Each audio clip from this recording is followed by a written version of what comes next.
नमस्कार दोस्तों। जय माता रानी की।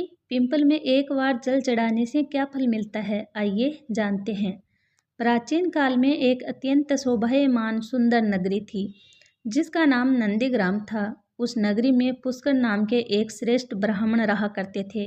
वे सदैव ही धर्म के अनुष्ठान में लगे रहने वाले, सभी पशु पक्षियों की सेवा करने वाले थे।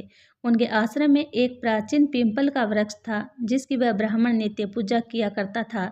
नित्य उस पिंपल के वृक्ष को जल दिया करता था। वह एकादशी का व्रत करके पिंपल को जल देकर उसकी परिक्रमा करता था। बाहर जाते समय वह रोज पिंपल को नमस्कार किया करता था।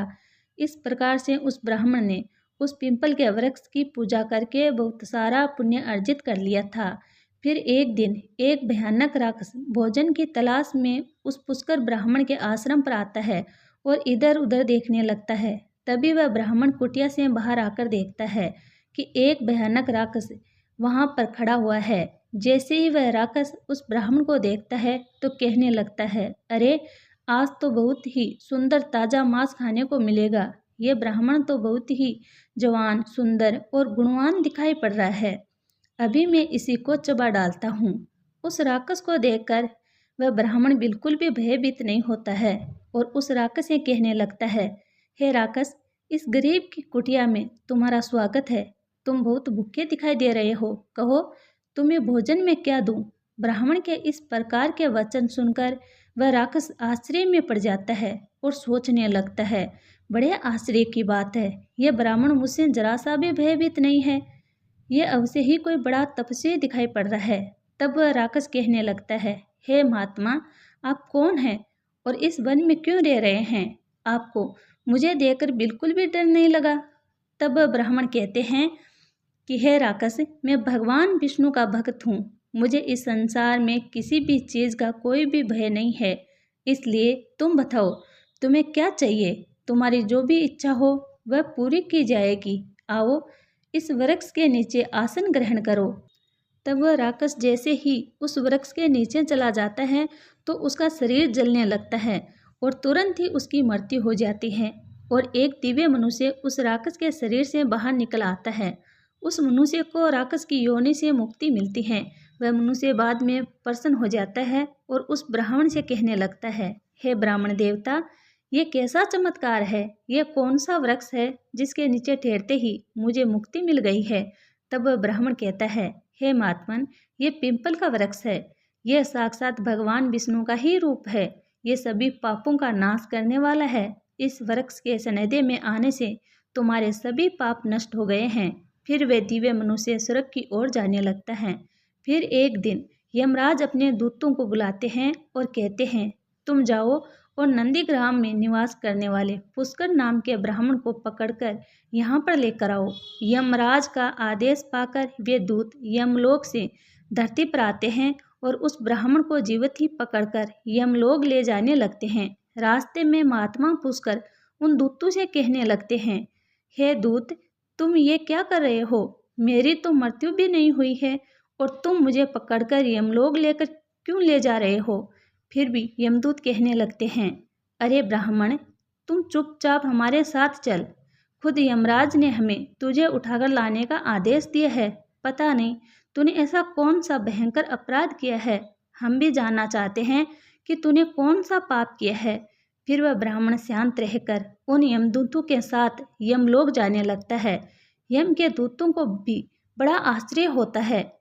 यह ब्राह्मण ना तो विलाप कर रहा है और ना ही दुखी हो रहा है। हम जिन भी प्राणियों को उठाकर लाते हैं वे तो जोर जोर से विलाप करते हैं। फिर वह यम के दूत उस ब्राह्मण को लेकर यमराज के सामने उपस्थित हो जाते हैं। जैसे ही यमराज उस ब्राह्मण को देखते हैं तो वह भयभीत हो जाते हैं और उन दूतों से कहने लगते हैं, अरे दूतों, तुमने ये क्या किया? तुम किसे उठाकर लाए हो? मैंने तुम्हें दूसरे पुष्कर नाम के व्यक्ति को लाने के लिए कहा था जिसकी मृत्यु हो चुकी है। तुम लोगों ने बड़ी भूल की है जो इन महात्माओं को उठाकर यमलोक लेकर आए हैं। इनका स्थान यहाँ पर नहीं है। भगवान विष्णु की भक्ति करने वाले, नित्य पीपल की पूजा करने वाले इन महात्माओं को इनकी इच्छा के बिना यहाँ पर उठाकर लाना घोर पाप है। तब वो यम के दूत कहते हैं, हे धर्मराज, हमें क्षमा करे, हमसे बड़ी भूल हुई है। फिर वह यम के दूत ब्राह्मण से क्षमा मांगते हैं और वह ब्राह्मण भी उन्हें क्षमा कर देते हैं। यमराज उस ब्राह्मण से कहते हैं, हे ब्राह्मण देवता, आपकी पत्नी तथा पुत्र आदि बहुत दुखी है और व्याकुल होकर रो रहे हैं। कृपया आप वापस अपने घर चले जाएं। अपने दूतों की भूल के लिए मैं आपसे क्षमा मांगता हूँ। कृपया आप अपने घर को लौट जाइए। फिर वह ब्राह्मण कहता है, हे धर्मराज, आपको प्रणाम है। इन दूतों से जो भूल हुई है उसके लिए तो मैं उनका आभारी हूँ। उनकी भूल के कारण मुझे जीवित रहते हुए आपके दर्शन करने का सौभाग्य प्राप्त हुआ है। ऐसा सौभाग्य बार बार किसे मिलता है? हे धर्मराज, मेरी आपसे एक विनती है। मैं संपूर्ण नरकों का दर्शन करना चाहता हूँ, जहाँ पर पापी मनुष्यों को कष्ट भोगने पड़ते हैं। ब्राह्मण की बात सुनकर यमराज प्रसन्न हो जाते हैं और कहते हैं, हे ब्राह्मण देवता, ठीक है, अगर आपकी यही इच्छा है तो मैं आपकी इच्छा को अवश्य पूर्ण करता हूँ। फिर यमराज उस ब्राह्मण को समस्त नरकों का दर्शन करने के लिए ले जाते हैं। उस पुष्कर ब्राह्मण ने देखा कि पापी जीव नरक में पड़कर कष्ट भोग रहे हैं। कोई सूली पर चढ़े हैं तो कुछ प्राणियों को हिंसक पशु खा रहे हैं, कोई तपी हुई बालू पर चल रहे हैं और विलाप कर रहे हैं, तो कुछ पापियों को कीड़े खा रहे हैं, तो कुछ पापियों को उबलते हुए तेल के घड़े में पकाया जा रहा है। कुछ पापियों को यम के भयंकर दूत पीड़ा दे रहे हैं, अस्त्रों से उन पर प्रहार कर रहे हैं, तो कुछ पापी जमाने वाले अत्यंत शीत नरक में पीड़ा सहन कर रहे हैं, तो कुछ जलती हुई भयंकर अग्नि में गिरकर जोर जोर से विलाप कर रहे हैं। उन आत्माओं को दुख और यातना में भोगते हुए देखकर उस पुष्कर ब्राह्मण को बड़ा दुख हुआ। वह उन कष्ट भोग रहे पापियों को कहने लगे, क्या आप लोगों ने पृथ्वी पर रहकर कोई भी पुण्य का काम नहीं किया है, जिससे आप सभी को यहाँ से नरक में आकर कष्ट भोगने पड़ रहे हैं, नरक में सजा भोग रहे हैं? उन प्राणियों ने कहा, हे ब्राह्मण, हमने पृथ्वी पर कोई पुण्य नहीं किया था, इसी कारण से नरक में गिरकर सजा भुगत रहे हैं। हमने प्राय स्त्री से संबंध बनाए, दूसरों के घर में चोरी की, निष्पाप पशुओं की हत्या की, दूसरों पर झूठे आरोप लगाए और अतिथियों का अनादर किया, व्यभिचारी की है। ऐसे अनेक पापों के कारण हम सभी नरक की अग्नि में दर्द से रहे हैं। हमने प्यासी गायों की बावड़ी को तोड़ा है, दान धर्म करने वाले लोगों को लूटा है, हमने कभी व्रत अनुष्ठान नहीं किया, अपनी स्त्रियों का त्याग कर दिया, हमने अपने मित्रों के साथ दगा किया था तथा झूठी गवाही देकर अनेक निष्पाप लोगों को फंसाया है। इन सभी घोर पापों के कारण हम नरक की सजा भुगत रहे हैं। फिर उस ब्राह्मण ने कहा, क्या आप लोगों ने कभी भगवान विष्णु का एक बार भी पूजन नहीं किया? इसी कारण से आप लोगों की ऐसी भयानक दशा हो गई है। जो मनुष्य पृथ्वी लोक पर रहकर भगवान विष्णु का पूजन करता है, उसकी ऐसी दुर्गति कभी नहीं होती है, उन्हें मोक्ष मिल जाता है। आप लोगों ने कभी श्री हरि के चरणों में मस्तक नहीं झुकाया, इसी से आपको नरक की प्राप्ति हुई है। आप लोगों ने कभी पिंपल को जल नहीं चढ़ाया, पिंपल को जल चढ़ाने से जन्म जन्मों के पाप नष्ट होते हैं। फिर वे सभी कहने लगते हैं, हे ब्राह्मण देवता, हमारा अंतकरण अपवित्र है, हम अपने पापों से भयंकर दुख भोग रहे हैं। नरक की अग्नि से हमारा शरीर जल रहा था, किंतु जो हवा आपके शरीर को छूकर हमारी ओर बह रही है, वह हवा हमें आनंद प्रदान कर रही है। हमारे कष्ट कम हो गए हैं, नरक की अग्नि से हमें कष्ट नहीं हो रहा है। हे धर्मात्मा, कृपया आप कुछ देर तक यहाँ पर ठहरिए, जिससे हम लोगों को कुछ क्षणों के लिए सुख मिल सके। हम अनेक वर्षों से निरंतर कष्ट भोग रहे हैं, हमारा अंग अंग जल रहा था।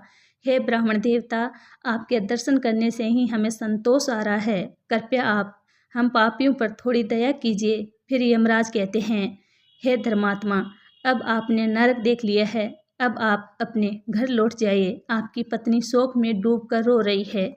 वह ब्राह्मण बोलता है, हे धर्मराज, इन प्राणियों को दुख में देखकर मैं कैसे चला जाऊं? उनकी दुख भरी आवाज़ कानों में पड़ती है तो मुझे बहुत दुख हो रहा है। आपके यमदूतों के द्वारा मार खाकर अग्नि की ज्वालाओं में गिरे हुए इन नरकीय जीवन की ये दयनीय पुकार सुनिए। इन जीवों के मुख से निकली हुई ध्वनि मुझे सुनाई दे रही है। मुझे बचाओ, मेरी रक्षा करो। मैं समस्त भूतों के विराजित भगवान विष्णु की आराधना करता हूँ। यदि मैं इन दुखी प्राणियों को दुर्लक्ष्य कर दूं तो मेरा जीवन व्यर्थ हो जाएगा। यमराज कहने लगते हैं, हे ब्राह्मण श्रेष्ठ, आपको इन पापियों की चिंता नहीं करनी चाहिए। ये सभी अपने कर्मों का फल भुगत रहे हैं। ईश्वर ने ही उनके लिए इस दंड का प्रावधान किया है ताकि उनकी आत्मा की शुद्धिकरण हो सके। आप उनके लिए कुछ भी नहीं कर सकते हैं। इन्हें नरक की सजा भुगतनी ही पड़ती है। लेकिन फिर भी वह ब्राह्मण नहीं माना और उसने उन नरकीय जीवन को मुक्ति दिलाने के लिए भगवान विष्णु से प्रार्थना करना शुरू कर दिया। वह ब्राह्मण भगवान विष्णु से प्रार्थना करते हुए कहने लगा, हे प्रभु, मैंने सच्चे मन से आपकी आराधना की है। हर क्षण आप ही के नाम का जाप किया है। मैंने अपना संपूर्ण जीवन केवल आप ही की भक्ति में ही समर्पित किया है। मैं अपना सारा पुण्य इन पापी आत्माओं को देता हूँ। आप इन्हें कष्ट से मुक्त कीजिए, इन्हें नरक की यातना से मुक्त कीजिए। हे कृष्णा, हे जगन्नाथ, हे विष्णु, यहाँ इस नरक में पड़े हुए यातनाओं को भोग रहे जीवन की रक्षा कीजिए। पुष्कर ब्राह्मण के द्वारा इतना कहते ही उस नरक के जीवन को तुरंत कष्ट से मुक्ति मिल गई और सभी नरक को छोड़कर स्वर्ग में जाने लगे। सभी नरक के जीव कहने लगे, हे ब्राह्मण, आपकी सदा जय हो। आपकी कृपा से हम पापियों को मुक्ति मिली है। इस प्रकार से गुणगान करते हुए वे सभी नरक के प्राणी स्वर्ग की ओर जाने लगे। किंतु उनमें से कुछ जीव अभी भी उस नरक में ही कष्ट भोगने लगे। उनको मुक्ति नहीं मिली। इस अद्भुत चमत्कार को देखकर यमराज आश्चर्य में पड़ गए। यमराज सोचने लगे, यह तो संभव है। कौन से पुण्य के प्रभाव से इस ब्राह्मण ने इन नरक के प्राणियों को मुक्ति दिलाई है। फिर उस स्थान पर भगवान विष्णु प्रकट होते हैं। वह ब्राह्मण और यमराज भगवान विष्णु को नमस्कार करते हुए यमराज भगवान विष्णु से पूछने लगते हैं, हे प्रभु, इस ब्राह्मण ने ऐसा कौन सा पुण्य किया है जो एक ही बार में इसने इतने सारे नरक के प्राणियों को मुक्ति दिलाई है, और किस पाप के कारण ये नरक के जीव अभी भी सजा भुगत रहे हैं। तब भगवान विष्णु कहते हैं, हे धर्मराज, इस ब्राह्मण ने पिंपल के वृक्ष को नित्य जल दिया है, उस वृक्ष को पूजन किया है। इसी कारण से ये इतना बड़ा पुण्य आत्मा बन गया है कि उसमें नरक के जीवन को मुक्ति दिलाने का समर्थ आ गया है। ये जो अन्य जीव अभी भी नरक में कष्ट भोग रहे हैं, इन मनुष्य ने अपने पूर्व जन्म में पिंपल के वृक्ष तोड़े हैं। इसी कारण से उनकी मुक्ति नहीं हो पाई है। जो मनुष्य पिंपल को केवल जल देता है वह कभी नरक में नहीं जाता है। उसके अंदर इतना सामर्थ्य आ जाता है कि वह अन्य पापी जनों के पाप भी नष्ट कर डालता है। उसके सनादे में आने वाले घोर पापी भी पाप से मुक्त हो जाते हैं। इतना कहकर भगवान विष्णु उस स्थान से अंतर्ध्यान हो जाते हैं। फिर यमराज उस ब्राह्मण को वरदान देते हुए कहते हैं, हे महात्मा, आप धन्य हो। आप पृथ्वी पर सदा निवास करो। आपको मुझसे कोई भय नहीं होगा। जो भी मनुष्य आपके सनेदे में रहेगा उसे भी कभी नरक की प्राप्ति नहीं होगी, उनकी कभी अकाल मृत्यु नहीं होगी। इस प्रकार से यमराज ने उस पुष्कर ब्राह्मण को वरदान दिया। उस ब्राह्मण ने यमराज को नमस्कार किया और पृथ्वी पर लौटकर आ गए और पहले की तरह नित्य भगवान विष्णु का पूजन करने लगे और पिंपल को जल चढ़ाने लगे। भगवान विष्णु नारद से कहते हैं, हे नारद, इस प्रकार से मैंने तुम्हें पिंपल को जल देने का महत्व सुना दिया है। जो भी मनुष्य पुष्कर की इस कथा को सुनता है उसके समस्त पापों का नाश हो जाता है। तो दोस्तों, इस प्रकार से भगवान विष्णु ने पिंपल को जल देने का महत्व महर्षि नारद को सुनाया है। आप भी पिंपल को जल अवश्य दें। शनिवार को पिंपल के नीचे सरसों के तेल का दीपक अपने पितरों के लिए अवश्य जलाएं। प्रत्येक एकादशी के दिन पिंपल को जल देकर उसकी परिक्रमा करें। आपके समस्त दुख कष्ट समाप्त होंगे। जय श्री कृष्ण। दोस्तों, ये कहानी आपको अच्छी लगी है तो वीडियो को लाइक और चैनल को सब्सक्राइब जरूर करें। जय माता रानी की दोस्तों।